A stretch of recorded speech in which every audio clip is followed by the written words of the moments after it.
Сәлеметсіздер ме балалар? Бүгінгі біздің тақырып роботтың қозғалысы. Қане еске түсірейік, алгоритм дегеніміз не? Бүгін біз не үйренеміз? Ауызша нысанда көрсетілген алгоритм бойынша робот қозғалысын ұйымдастыру. Ал балалар, есте сақтайық, алгоритм қатамы іс-әрекеттерді орындауға арналған бұйрықтар. Дұрыс құрылған алгоритм нәтижелі болады. Алгоритм құрастырғанда қадамдардың ретін ауыстыруға болмайды. Алгоритмнің реті өзгерсе, бұл басқа нәтижеге әкелуі мүмкін. Қане балалар, бірінші суретке назар аударайық. Қазақ халқының қандай салт-дәстүрі бейнеленген? Әңгімелейік. Тәй-тәй басқан баланың қозғалысын робот арқылы көрсетуге бола ма? Роботты қозғалысқа келтірген қандай моторлар бар? Есіңе түсірейік. Қане суретке назар аударайық.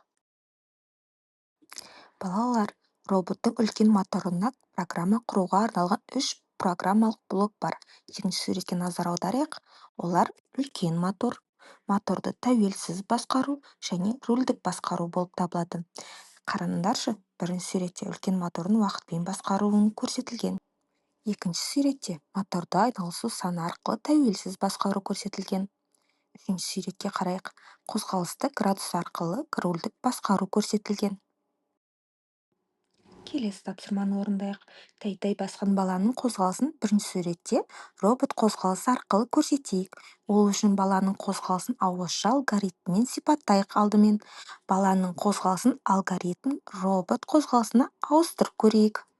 Қане балалар, баланың қозғалысын ауызша алгоритмін елестетейік. Бірінші, оң аяғымен алға қарай қадам басады. Екінші, сол аяғымен алға қадам жасайды және тоқтайды. Ал роботтың қозғалысын ауызша алгоритм құрайық. Бірінші, оң жақтағы мотор алға 1 секунд қозғалады. Екінші қадам, сол жақтағы мотор алға 2 секунд қозғалады.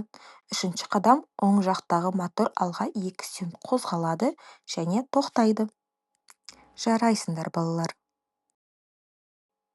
Келесі тапсырманы орындайық. Үшінші суретке назар аударыңдар. Роботтың жасыл торкөздегі қызыл торкөзге жетуін ауызша алгоритм құрайық балалар. Алдымен алға, артқа, оңға, солға командаларын қолданыңдар. Мысалы, алға 3 қадам, солға 1 қадам. Қане балалар, енді роботтың қозғалысын серкіту сәтінде қолданып көрейік. Келесі біздің тапсырмамыз кім жылдам ойынын ойнап көрейік. Бұл жерде біз жылдам жасырын сөздерді табуымыз қажет. Тапсырмам. Суреттерде балалардың әртүрлі қозғалыстары сипатталған. Осы қозғалыстардың ауызша алгоритмін қалай сипаттайтын едің?